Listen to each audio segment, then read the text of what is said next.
Good afternoon, hello, it's Daniel. This is the TriathlonDan YouTube channel. Today I'm with Dan from UK Bike Fit, but Dan, you're not just Dan from UK Bike Fit anymore, are you? You're Dan from Crafted Cycles. Yeah. And we're here at your new venture. Yep.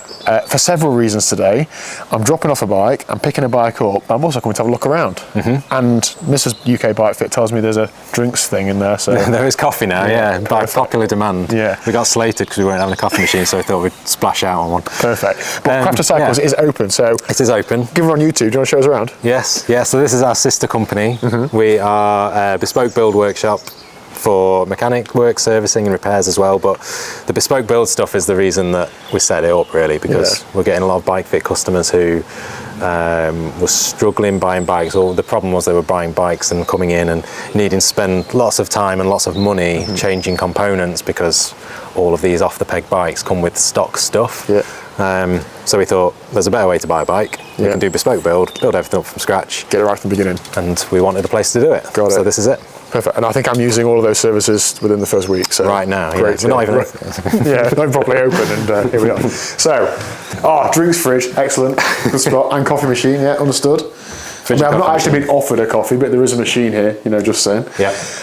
Is this, waiting room, consultation area? Yeah, so I don't know, it's not really got a name, but this is a consultation area, isn't it? In the sense that if anyone wants to buy a bike, we're going to spend some good time talking to that person first, because that's important. So all the bike build consultation stuff will go off here. We've obviously got stuff on display here as well. We'll have some bike stuff on the TV, and it's just a nice place to sit and have a coffee whilst you're talking about bikes. On your channel, we've spoken about the challenges that bike shops are facing, having to hold loads of stock and struggling to sell things. How much things are you going to stock here? So there's a bike, a couple of frames and wheels. Is this stock, or is this just things that are in? This is our model, or the way that our model differs from a standard bike shop or a traditional bike shop, in the sense that we aren't going to have a load of bikes in ready to walk away with. Everything is going to be bespoke. So when you order something, we will order those components in specifically for you, and then build the bike, put it together, and you've got that perfect bike straight away. So we're not going to hold loads of stock, but we'll have stuff on display so that you can see and touch stuff and visualize things before you actually put things together. Got it. And brands that you're going to be working with, I can see you've got a Basso frame. What's that? Envy. Okay, and is that a Mog or Frey says on it? Is that the in big grey letters, there. It's a long yeah, so we've got several brands of frame that we've already got sort of nailed down. We aren't brand specific though, like again, unlike a traditional bike shop that will have their set brands that they deal with, if you have a Canyon frame and you want to bring it in to get built up, we'll build up Canyon. We can't supply you with a Canyon. Don't tell me that. But you can bring it in and build it up. Okay. So we're not heavily wedded to these brands, but we do have some brands of frames that we work with, and they are, if I just list them, Basso, Envy, Parley, Elves, and I'm forgetting one. Envy. Did I say Envy? You said Envy, yeah. Envy twice? Time. We've got Time as well. Okay. So some nice brands there to choose from, but as I say, if you've got something different you want building up, we'll do that as well. Okay. They're the new SW super wide wheels, aren't they? They are super wide as well. Super wide. What's the external? I don't know. Oh, they're not that wide. They're not as wide as my ones. Okay, right. But behind camera guy Chris, this is one side of the business, right? You're building and selling new bikes. But here is where I bring you all the bikes that I've destroyed and say, Dan, can you fix this today and have it back for me tomorrow, please? Yeah. I mean, charge you a lot of money. Yeah, exactly. Yeah. Dan, this looks like you've just thrown a blank checkbook at the setup. Is that the case? Basically, it feels like that's the case. Yeah, we've spent a lot of money on tools and the workshop bit, because... I'm glad you have, because to be honest, there's a few things here I need to borrow. So I'll just let you know when I bring them back. It's important that we had quality tools and all the tools that we'll ever need. Yes. Because, when you bring in your bike in, there's so many different standards of tools and bottom brackets and stuff like that now, that if you've not got the right tools, you start bodging stuff, and, a lot of workshops will know what that feels like, and it's not a nice... It feels good, doesn't it? It's not a nice thing. So to have everything that we ever need, and quality tooling, a nice space, is really important. So your bike's going to get looked after, basically. Perfect. Okay, now I think we're going to go and see what's Alex's title? Workshop manager. Workshop manager, to talk us through a bit more about that, and specifically what I'm doing with him. Yes. Thanks very much. No worries. Good afternoon, Alex, workshop manager. Good afternoon. Good to see you. Yeah, good to see you sometimes. You'll be glad to see me. Alex, this is one of the reasons I've come down today. This is my Canyon Enduro CFSL 2016. It was my first proper road bike, and it means a dear lot to me. I haven't given it much love over the last year or so. It's been sat for a while. It's rim brake. I don't think it's worth much money. It needs a lot of TLC. I think I might sell it later this year or use it as a winter road bike, and I'm hoping you can fix it up for me.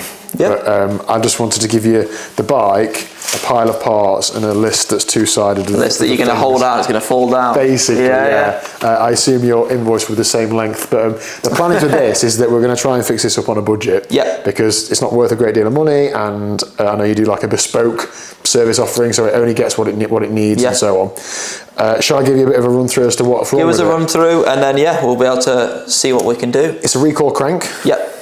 Yeah, so we'll send that off to Shimano, get them to send us the newer updated one that doesn't explode. Yeah.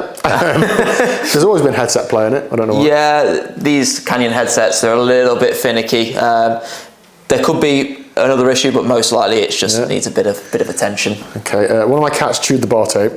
Yeah. Sorry about that. Okay. The shifter hoods have gone really loose, and I've tried to fix it with electrical tape, and it's not a permanent fix. Good job you done there, yeah. It's got a rear puncture. I've got an inner tube. Oh, great.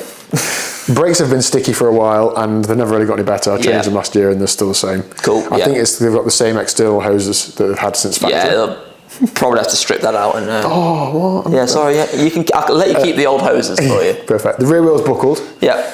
Caused by my arse.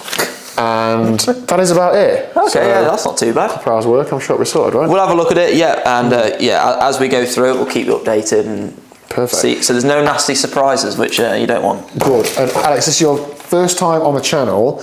Tell us a bit about, where have you worked in the past? What's led you to being at Crafted Cycles as a workshap manager? Yeah. So I know you ride a lot of bikes and do a bit of running. Yeah, I've always been into bikes since I was a junior. So I worked Saturday jobs in bike shops, then went to university, came back, did some more bike work. Then during lockdown, I was a bike builder at a big company, so building loads and loads of bikes. And I thought, okay, well, I quite like building bikes. So I've been at various different bike shops that have various different. I've been at small ones, I've been at big chains, I've also been at single brand stores. So I've seen bikes being built and manufactured through different ways, different styles, different qualities as well. So yeah, it's good to finally be able to not pick and choose, but be a little bit more personalised with the service I can give to customers rather than following what Big Boss from upstairs has to say, because that's not going to work for every customer. So by being a bit more personalised, it's going to be good. You've pretty much seen every brand and type of bike, haven't you? Pretty much, yeah. And I don't believe there's some brands which are really good and others aren't. I think every brand has potential, but every brand has its pros and cons. Like Canyon, for example, great price. Everyone's on them, but negatives, not much dealer support. It's hard to do warranty stuff, things like that. Whereas some brands that you see everywhere, like even down to like Boardman, Halford's bikes, they serve a point. You've got loads of shops, you get loads of options, loads of discounts, but pros and cons. So yeah. Awesome. Well, thank you very much in advance. Yeah, no, it's all good. Also, on a bike, you've had some success on a bike, right? Yeah, if you were to give us a summary of your mainly hill climbing. So yeah, done hill climb since I was a junior. Had a few years dabbling at road racing. Got my second cat. Yeah.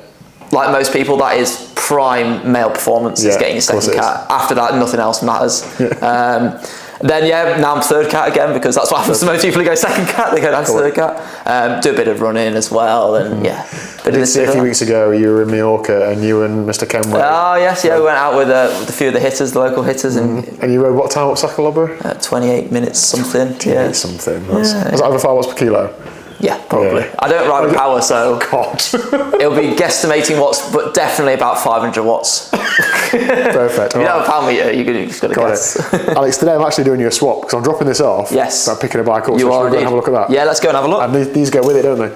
They do indeed. Oh, this is why you build bikes, not me. No, that's all right. So, very excitingly, today's actually a new bike day for me as well. So this is my new Elves Falath EXP. Now, this isn't sponsored by Elves. They did give me a discount to buy it, and Crafted Cycles have kindly helped out with the build. Thank you, Alex. But I thought right now, rather than going through the whole spec, we just touch on a little bit about Elves and what the bike was like to build, and perhaps any things you've noticed along the way that you either liked or didn't like. And I'll throw in a lot of questions at you there, but you built this bike. What do you reckon? Yeah. When I first brought it out of the box, I was a bit like, Christ, it's big. That was the first thing.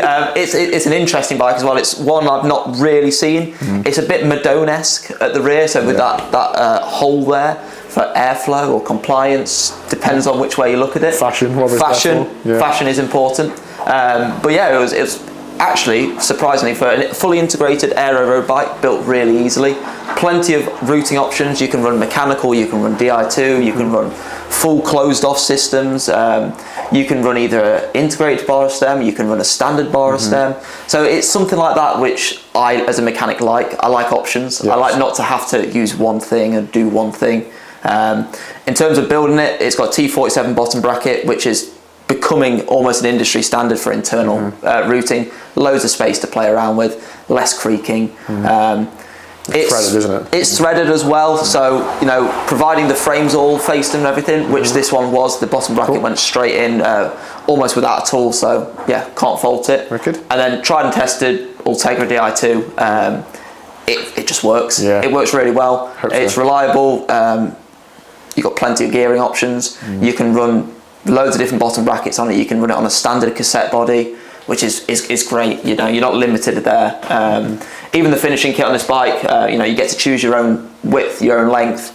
It's just, if you're going to want something, that you're going to spend your money on, you want it to fit you. So I can see why this sort of thing really falls in line with what you're trying to do. It really does, and I think especially the price point it's hitting. These frames are around that £1,000 point, which is great. I mean, it's obviously you've got your top end super bikes. It's not there, and it's definitely not like a budget bike.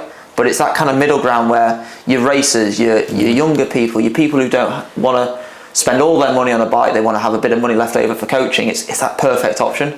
And then you finish it off with some Veta wheels built by friend of yours. So I think nice 60s. I like 60s on 60s are great. I think especially on a big frame like this. If you had super shallow wheels, it might look a bit odd. I think this is borderline getting to the point where bigger bikes look uglier. I mentioned this when I first came in, but you said you think the smaller bikes are the same. Yeah, so you've got a bit of clearance there. It's not like the old Cervelos where it hugs the tyre.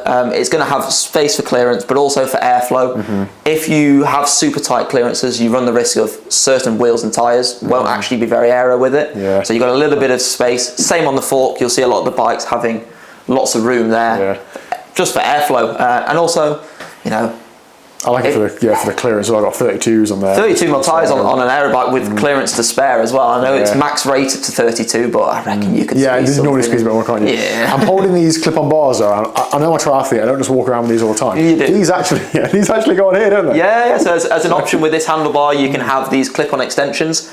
So these fit round the oval tops of the bar. And they come with all the spacers, all the riser differences. You can make it longer, you can make it shorter. So for something like this, it's a hell of a lot of adjustability on a road bike. Usually clip-ons, you kind of put them on and you deal with it. But with these, you can modify it. I'm hoping that this as a package is an option for triathletes to consider as a one bike that does it all. Definitely. I mean, a lot of the, coming into triathlon is going to be hard. It's very expensive. The events are expensive themselves. So people who are looking at entering an event, they may already have a bike. So to think to them is, okay, if I'm going to buy another bike and it's going to be a TT bike and it's limited to one use, it's a lot of money for one use. Whereas this, you can ride it to work, you can ride it in the chain gang, but you can also ride it as a race and be competitive. Exactly. So it's a great option, and one that I wish more brands would look into, really. Got it. Okay, so as of now, you're open for servicing, you're open for builds. Floodgates are down, so if anybody wants to book in or inquire, how do they do so? Yeah, give us an email, ping us on social media. We are getting a shop phone at some point. Old school, but Dan likes it that way. But just ping us an email over, and we do have a website where you can pre-book some slots in. If you've got any queries on that or you're not sure, it's best just to get in contact with us, because that way we can make sure we're getting what you want rather than you just guessing. Okay. But no, yeah. And you're based in Lumsdale, just next to you? Yeah, just near Matlock, near UK Bike Fit, so centre of Derbyshire, really. Got it, good stuff. Right, Centre of the universe. Best of luck working for Dan. Yes. Stick it out. Stick it out. One day I'll be working for me. And thanks for building my bike for me. Yeah, no worries. Cheers, right, we'll see you soon. Yeah, see you soon. Thank you.